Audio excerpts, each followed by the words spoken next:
할렐루야. 오늘 말씀의 그 제목은 예수 그리스도의 것. 오늘 로마서의 말씀은 우리가 누구인지를, 하나님 앞에 우리가 누구인지를, 우리가 누구에게 속했다는 것을 선포하고 가르쳐주고 계십니다. 오늘 본문의 그 로마 교회는 바울이 세운 교회는 아닙니다. 실제로 누가 세웠는지는 잘 모릅니다. 어떤 영향으로 생겨난지는 모르지만 이미 교회가 있었습니다.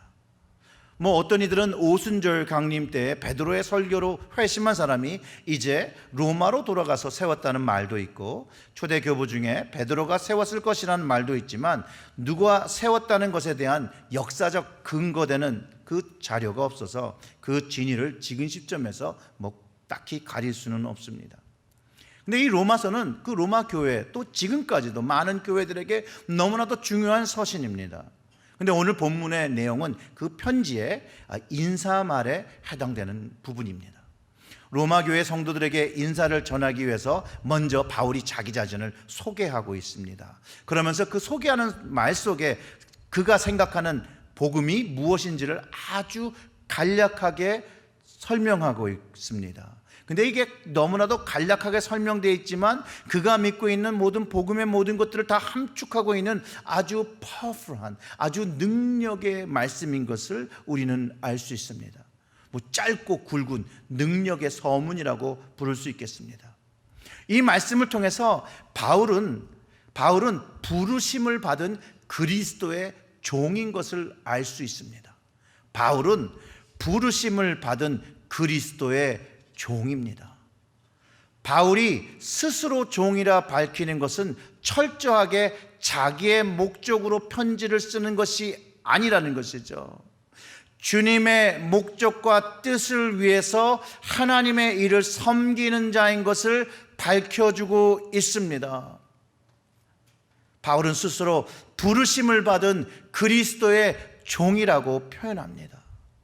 사실상 이 편지 안에는 현실을 반영된 면이 있는데, 바울이 생각하기에 자신의 사도권에 도전을 받고 있던 그런 위치에서 자기를 모르던 로마 교회 성도들에게 사도로서의 정당성을 밝히고 있기도 합니다. 그러기에 그가 사도로 부르심을 받았다라고 고백하고 있는 것입니다. 그런데 그 부르심이 예수님으로부터 받은 것이라고 설명하고 있다는 것이죠. 그 1절을 읽어보면 이렇습니다. 예수 그리스도의 종 바울은 사도로 부르심을 받아 하나님의 복음을 위하여 택정함을 입었으니, 이렇게 밝히고 있는데 자기의 부르심이 하나님의 복음을 위하여 선택된 것이라고 밝히고 있어요. 사실 이 apostl이라는 단어 자체도, 이 사도란 단어 자체도 이 단어의 의미에 보내진 자, send forth 된 자, 하나님의 부르심을 가지고 사명을 가지고 보내진 것이라고 그 사전적 의미는 가리키고 있습니다. 근데 이 복음이 하나님의 선지자로부터 말미암아 그의 아들에 관한 것이라고 성경에서 미리 약속하신 거라고 그 2절에서, 이 복음은 하나님이 선지자들을 통하여 그의 아들에 관하여 성경에 미리 약속하신 것인데 내가 그 미리 약속하신 그것을 경험했다라는 것이죠. 이 말씀을 통해서 우리가 깨달아야 하는 것이 있습니다. 바로 하나님의 복음으로 바울이 사도된 것처럼 종으로도 부르심을 받았다라는 것이에요. 그가 종의 부르심을 받은 것처럼 우리 역시 하나님의 복음은 우리가 하나님의 자녀로서 부르심을 받았다라고 하며 또 종의 역할을 감당해야 됨을 가르쳐주고 있다는 것이에요.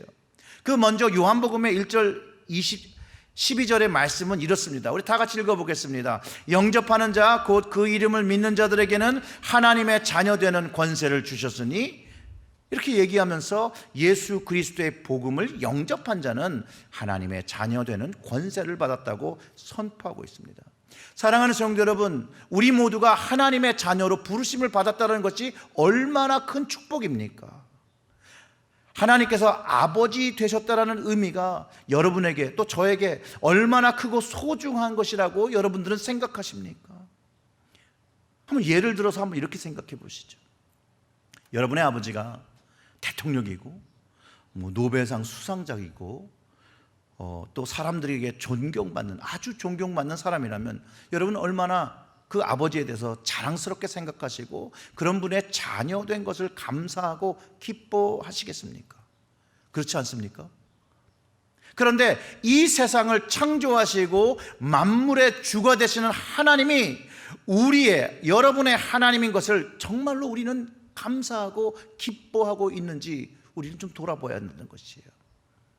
하나님의 자녀 되었다는 말, 금수저로 태어났다는 말보다 더 축복의 말인 것을 경험하고 누린다라면 우리의 믿음의 삶에 감동이 있고 살아 운동력을 갖는 영적인 축복을 누리며 산다라는 것입니다. 그리고 그 자랑스러운 아버지에 동참하고 협력하는 시간을, 그 투자하는 시간을 아까워하지 않는다라는 것이죠.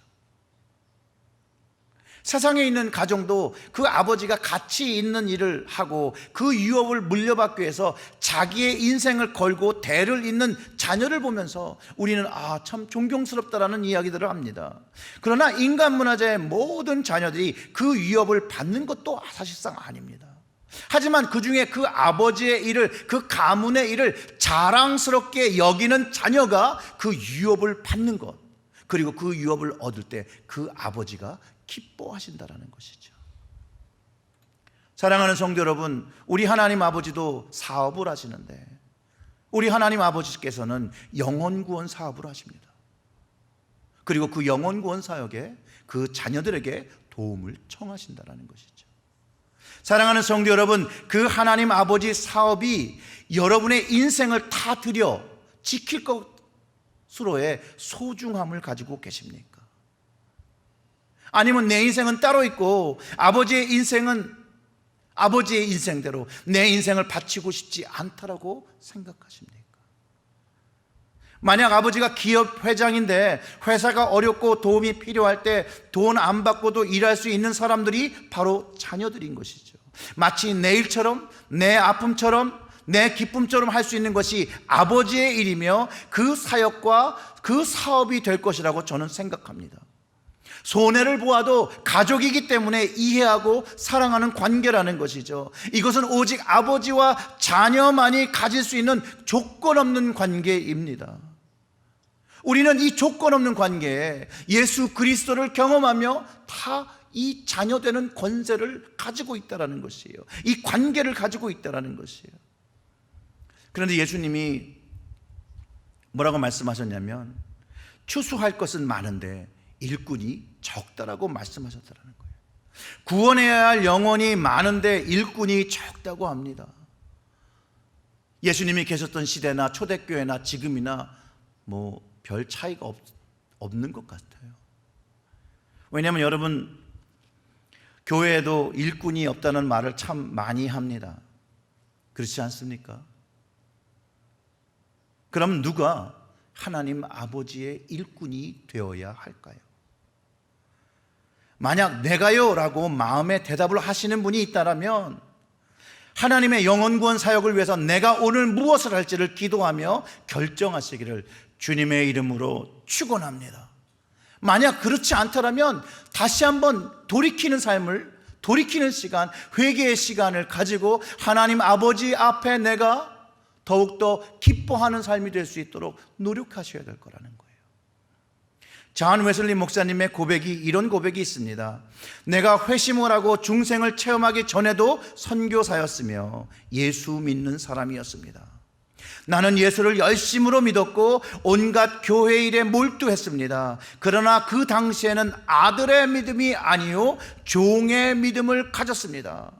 종의 믿음은 억지로 하는 것입니다. 아들의 믿음은 은혜요 축복입니다. 종의 믿음은 그저 손익관계로 된 것입니다. 그러나 자녀의 믿음은 손익관계를 넘어서 그 의미에, 그 관계에 초점을 맞춥니다. 아버지가 원하시는 뜻입니다 라고 하셨습니다. 자, 그러면 바울은 이 웨슬리 목사님이 말씀하셨던 종의 믿음, 아들의 믿음이 없었을까요? 아니요. 바울은 분명히 아들로서의 믿음이 있었고 아버지의 뜻을 알고 스스로가 하나님 아버지의 기쁨이 되게 해서 스스로를 종이라 표현했던 것입니다. 예수님이 말씀하셨던 그 탕자의 비유 안에 바울의 마음이 담겨 있습니다. 둘째 아들이 스스로 종이 될 것을 결심하고 고백한 것이죠. 아버지께 내가 큰 죄를 지었고 하나님 앞에 큰 죄를 지었을 때 그가 다시 하나님께로 돌아올 때 아들로서 돌아오지 못하고 아들이지만 종이라 고백한 그 마음을 바울이 이야기하는 것입니다. 바울이 로마 교회의 첫 서문에 이야기를 하는 것은 여전히 추수할 것이 많은데 일꾼 없는 현실을 드러내는 로마 교회, 그 교회에서 자녀된 축복을 누리는 것, 그 축복을 공급하시는 하나님의 일을 감당하는 것이 어떤 일이라는 것을 가르쳐주고 있다는 것이에요. 바울이 이 아들의 믿음 안에서 종의 모습으로 복음을 위하여 자기를 드리고 희생하고 하나님 말씀에 순종하며 하나님의 복음을 전했다는 것이에요. 즉 바울은 로마의 교우들과 로마서를 읽는 모든 독자에게 동일한 아버지 하나님을 믿고 그분의 부르심과 뜻을 알고 살아야 함을 가르쳐주고 있습니다. 사랑하는 성도 여러분, 하나님께서 여러분들을 자녀로 부르시고 복음을 위하여 여러분들을 선택하셨다는 것 여러분 믿으십니까? 그리고 그것에 여러분의 삶을 들이십니까? 바로 바울이 복음은 하나님이 우리를 잊지 아니하시고 그분의 사랑을 증명해 준 것이라고 말합니다. 하나님께서 자기의 사랑을 증명하셨고 그것을 위하여 주님이 이 땅에 친히 오셨고 예수님은 선지자의 예언처럼 다윗의 혈통으로 오셨고 십자가에서 죽으셨고 성결의 영으로 부활하셔서 하나님의 아들임을 증명하고 그 믿는 모든 이들을 구원하였다는 그 복음을 간략하게 설명합니다. 그 3절과 4절의 말씀이죠. 그 말씀을 보면 그의 아들에 관하여 말하면 육신으로는 다윗의 혈통에서 나셨고 성결의 영으로는 죽은 자들 가운데서 부활하사 능력으로 하나님의 아들로 선포되셨으니 곧 우리 주 예수 그리스도라. 아멘. 즉 예수님은 이 땅에 다윗의 혈통으로 오셔서 그 역사적인 증거를 가지시고 성령의 능력으로 부활하셔서 하나님의 아들 되신 것을 확증하셨다는 것이에요. 이것을 바울은 처음에 믿지 못했다는 것이죠. 그러나 그가 담에서 도상에서 성결의 영으로 임하신 그 예수님을 만나며 그를 주라 부르며 그리스도라고 고백하는 그가 스스로가 예수님 앞에 그리스도의 거심을 경험하게 됩니다. 이 주님을 경험한 사람들 예수님을 주라 그리스도라고 고백한다라고 설명하는 것이죠. 이 5절과 6절을 우리 다 같이 읽어보겠습니다. 그로 말미암아 우리가 은혜와 사도의 직분을 받아 그 이름을 위하여 모든 이방인 중에 믿어 순종하게 하나니 너희도 그들 중에서 예수 그리스도의 것으로 부르심을 받은 자니라. 아멘. 바울이 받은 소명과 또 예수 그리스도를 믿는 모든 사람의 소명이 그 거룩한 사도의 소명이 종의 소명이 동일하다는 것이에요. 그러면서 그 부르심을 믿는 자는 예수 그리스도에게 속한 사람인 것을 가르쳐 준다는 거예요. 부르심을 믿는 자가 예수 그리스도에 속한 사람인 것을 가르쳐 줬다는 것이에요. 이 로마 교회가 이것을 경험하라는 것이죠. 믿는 모든 성도들과 모든 세계의 주님을 믿는 자들에게 예수 그리스도의 것으로 부르심을 입은 자인 것을 가르쳐 주려고 한다는 것이에요. 이것이 바로 바울이 자기의 인생의 모든 것을 걸어 하나님 아버지의 그 수건 사업에 자기의 인생을 드린 일이라는 것이에요. 왜냐하면 그는요 사람의 인생 중에 가장 큰 축복이 하나님의 복음을 믿고 하나님과 아들과 딸들이 되어 사는 것, 그리고 그것을 믿을 수 있도록 복음을 전하는 것이라고 그는 믿었기 때문입니다. 하나님 아들이신 예수님을 주님으로 믿고 고백하는 순간 예수 그리스도의 것, 하나님의 것이 된다는 것이죠. 하늘의 것이 된다는 것이죠. 구원받은 자임을 경험하게 된다는 것을 그가 이야기하고 있는 것입니다. 이 하늘의 축복은요 요한복음에서 6장 40절에 이렇게 얘기합니다. 예수님께서 내 아버지의 뜻은 아들을 보고 믿는 자마다 영생을 얻는 이것이니 마지막 날에 내가 이를 다시 살리리라 하시니라 하셨습니다. 이 복음을 전하는 것은 그리스도의 것에 부르심이요 성도의 부르심이라고 바울이 이야기하고 그것이 나의 부르심이라고 고백하고 있는 것이에요.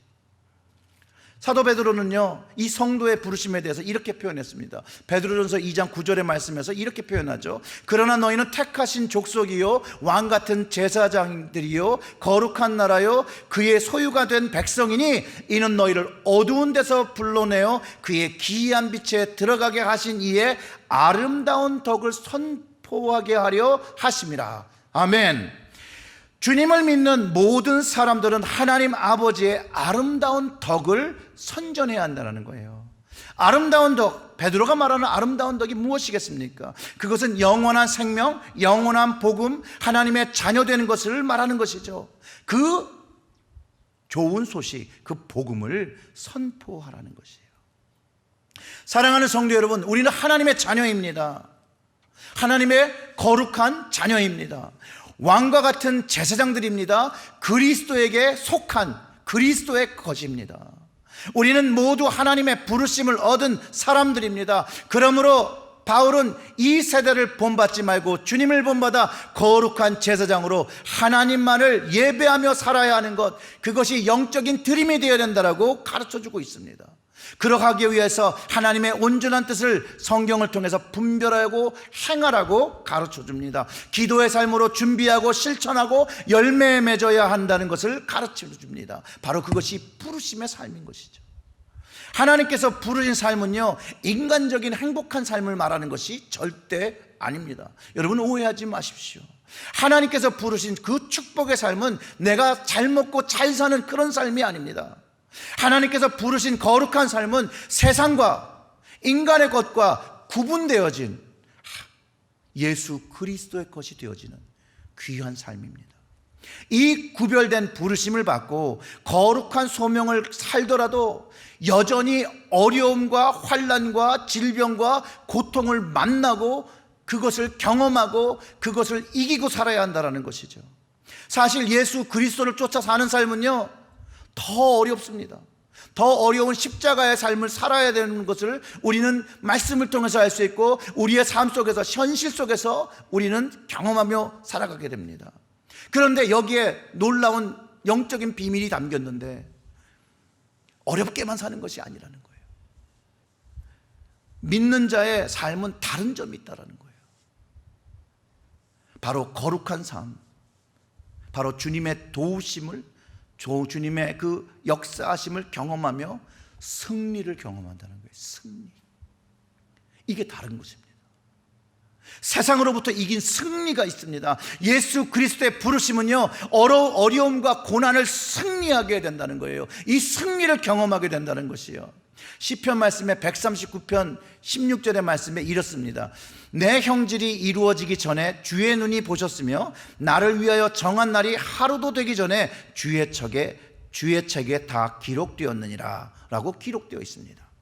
이 말씀은 우리들이 오늘 이 자리에, 이 땅에, 뉴저지의 캠든 카운티의 체리힐에서 예배를 드리고 있는 것이 결코 우연이 아니라 하나님 섭리 안에 담겨 있다는 것을 가르쳐 준다는 거예요.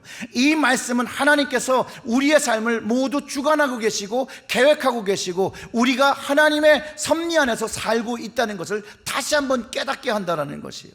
즉 우리의 출생도 실수도 아니고 불행도 아니고 우연이 된 것이 아니라 하나님의 선한 목적과 그 목적에 합당한 부르심을 가지고 살아가는 그것이 거룩한 삶이라는 것이에요. 그것을 가르쳐 준다는 것이에요.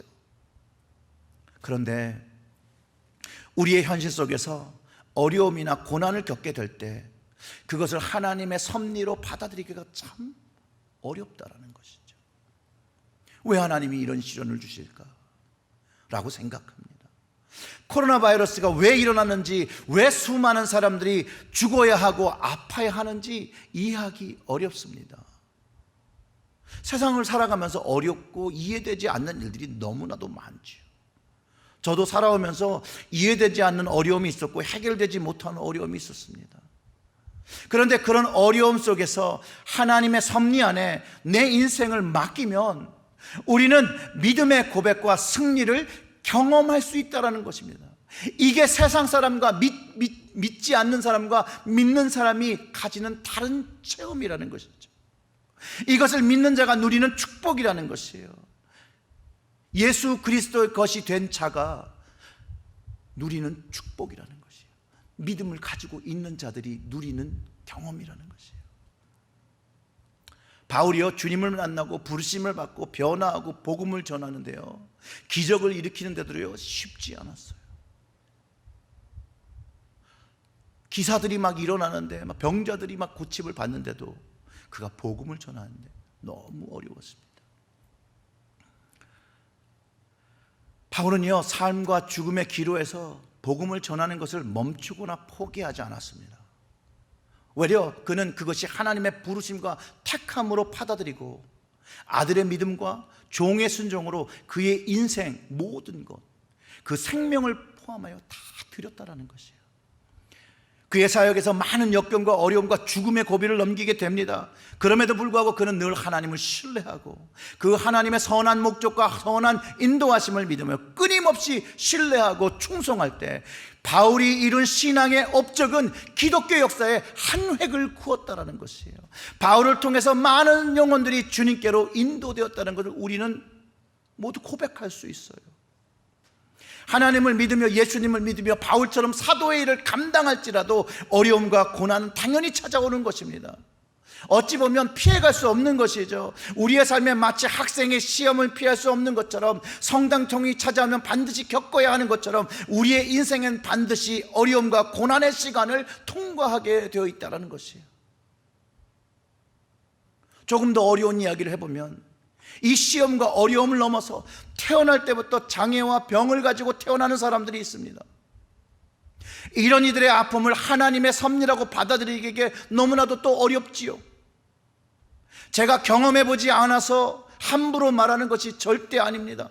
오해하지 마시고 이런 받아들일 수 없는 이런 상황과 역경을 하나님의 섭리 안에서 그분의 사랑과 은혜를 체험하면 뇌성마비 송명희 시인처럼 공평하신 하나님께서 나 남이 없는 것을 갖게 하셨다는 믿음의 승리와 은혜와 사랑을 말할 수 있게 된다는 거예요. 고백할 수 있게 된다는 것이에요. 닉 부이치치처럼 팔다리가 없는 사람이 스스로 한계를 정하지 말고 나는 팔다리가 없지만 날마다 새로운 곳에 도전한다고 고백하는 신앙을 가지게 된다는 것이에요. 그가 이런 얘기를 또 했습니다. 내가 가지지 못한 것보다는 내가 가진 것에 집중하세요 라고 하면서 그가 경험한 믿음의 승리를 전합니다. 이런 이야기죠. 내가 팔다리 없는 것에 좌절하고 내가 하지 못하는 모든 이유에 내가 없는 것 때문이라고 내가 결정했다라면 지금 자신이 될 수가 없다라는 거예요. 내가 가지고 있는 것, 그것에 집중했을 때 그는 하나님의 사랑과 은혜로 자신의 강해를 극복할 수 있었고 세상의 더 정상적인 사람들에게 하나님의 위로와 하나님의 말씀을 전할 수 있었다는 고백이지요. 이 땅에는요, 우리가 알지 못하는 수많은 사람들이 믿음의 능력으로 하나님을 전심으로 받아보고 하나님을 신뢰하고 인생의 어려움과 장애와 힘듦을 극복하며 믿음의 승리를 누리며 살아가고 있고, 또 그 하나님은 그 수고와 그들의 수고와 힘듦과 어려움을 다 알고 계시며 그들과 동행하고 계시다는 거예요. 그리스도의 것이 된 사람은 그 하나님이 동행하신 것을 경험하며 그분의 도움에 따라 인도하심을 받아 그 인생을 이겨내가는 것이고요, 믿음이 없는 사람은 그것을 이겨내지 못하는 것이죠. 만약 우리의 인생 속에서 장애와 병마와 어려움을 인해서 그냥 절망과 불만과 불평으로 그냥 하루하루를 살아가는 것과 그 장애의 힘듦과 어려움 속에서 살아계신 하나님의 섭리 속에서 위로와 능력을 경험해서 사는 인생은요, 너무나도 다른 삶을 살게 한다는 것이에요. 이런 극환상에서 만약 내가 예수 그리스도의 것이 된 것을 믿고 선포하는 사는 사람들은요, 살아 역사하신 하나님을 경험하고 그분의 위로와 사랑으로 치유함을 받으며 회복하며 살아간다는 것이에요. 그리고 그것을 간증으로 하나님의 이야기를 전하며 살아가게 된다는 것이에요. 왜냐하면 그 믿음 위에는 주님의 도우심을 경험하고 성령님의 역사를 반드시 체험한다는 것이에요. 수많은 유대인들이 학살되고 수많은 죄 없는 자유인들이 독일의 수용소에서 죽어가던 현장에서 유대인들이 눈물을 뿌리면서 외친 질문이 하나님 지금 어디 계십니까? 왜 하나님 이런 사건을 우리들에게 허용하셨는지 모르겠습니다라고 고백할 때, 나중에 연합군이 수용소를 탈환하고 이 수용소 벽을 보다가 어떤 유대 그리스도인이 그의 신앙 고백을 써놓은 찬송 시를 보고, 그 가사를 보고 깜짝 놀랐다고 합니다. 그 가사가 이렇습니다. 그 크신 하나님의 사랑 말로 다 형용 못하네. 여러분들이 잘 아시는 그 찬송가에 가사가 적혀 있다고 합니다. 나치 수용자의 그 처절한 고난 속에서 그 크신 하나님의 사랑을 고백할 수 있는 힘, 바로 예수 그리스도의 것으로 믿음으로 선포하고 그것을 누리는 영적인 승리라는 것이죠. 또 다른 벽에는 이렇게 써 있다고 하죠. 이렇게 써 있었다고 합니다. God is here. 하나님 여기 계십니다 라고 고백했다는 것이에요. 삶과 죽음과 그 고통 속에서, 환난과 역경과 질병 속에서 믿는 자는, 예수 그리스도께 속한 것은, 하나님께 속한 사람은 하나님의 임재와 도우심을 경험한다는 증거며 고백입니다. 사랑하는 성도 여러분, 우리가 어떤 어려운 환경에 있을지라도 내가 믿는 자로서 그리스도의 것으로 인정하고 하나님을 신뢰하고 믿으면 반드시 하나님의 살아 역사하시는 능력, 그 임재의 능력, 영적인 비밀을 경험하며 찬양하며 그 하나님께 감사하며 예배드리며 살아가게 됩니다. 우리의 삶은 모두 다르지요. 각자의 상황도 모두 다르지요. 그러나 믿음으로 예수 그리스도의 것 된 것과 하나님의 자녀 된 것이 동일하고, 예수 그리스도의 것이 되어 분명한 것은 하나님 나라와 주님을 위하여 거룩한 소명, 거룩한 부르심을 가지고 살아야 한다는 사실입니다. 바울이 그렇게 살았습니다. 베드로도 그렇게 살았습니다. 제자들도 모두 그런 삶을 살았습니다. 그들을 통하여 믿음을 얻고 복음을 체험한 모든 그리스도인들, 믿는 자들의 삶이 그랬었습니다. 역사 안에서 빛도 없이 거룩한 소명으로 수많은 복음의 일들을 믿는 자들이, 그리스도인들이 감당해왔고 교회들이 감당해왔다는 것이에요. 이 코로나 바이러스가 창궐한 이때에 계속해서 그 주님의 부르심의 빛이 퇴색하지 않도록 그 거룩한 부르심, 예수 그리스도에 속한 사람으로 내가 예수 그리스도의 것이 되어서 지금 오늘 살아야 한다는 것이에요. 오늘을 살아야 한다는 거예요. 사랑하는 성도 여러분, 여러분들은 스스로 나는 예수 그리스도의 것이라고 고백하시고 사명이 있음을 고백하십니까?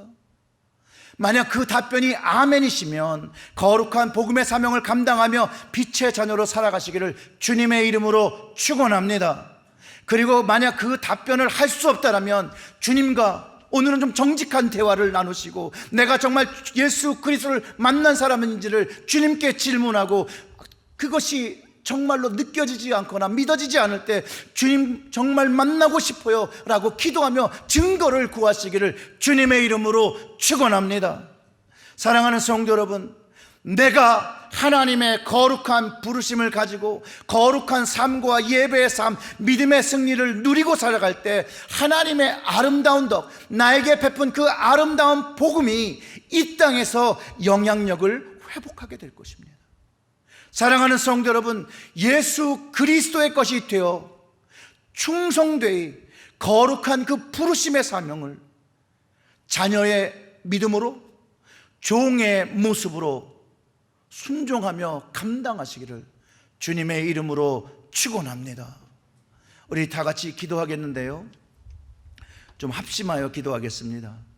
예배를 드리시는, 함께 드리시는 분들 손을 붙잡고 좀 기도하시고, 또 혼자 예배를 드리시는 분들은 이제 가슴에 좀 손을 얹고 정말로 하나님의 임재를 구하며 하나님의 그 터치를 구하며 갈급한 마음으로 기도하기를 원합니다. 그래서 이런 기도하기를 원합니다. 오늘 말씀을 주시는 말씀을 가지고 예수 그리스도 것이 되어서 하나님의 부르심을 감당하는 가정이 되게 해달라고 기도해 주시고, 추수할 것이 많은 시대에 내가 일꾼이 되어 그 부르심에 응답한다라고 기도하시고, 그리고 그 부르심의 첫 번째로 기도의 일꾼이 되어서 코로나 바이러스로 어려워하는 여러 나라들을 회복시키려고 기도하시고, 코로나 환자와 확진자와 그 가족과 그 유가족을 위해서 기도하시고, 또 의료진과 경찰과 소방관과 위정자들을 위하여 기도하고, 더더욱이 빨리 치료제와 백신이 개발되어서 바로 다시 정상적인 예배를 드릴 수 있게 해달라고, 또 현재 상황 속에서 내가 할 수 있는 최선을 다하며 거룩한 사명과 제사장의 사명을 감당하며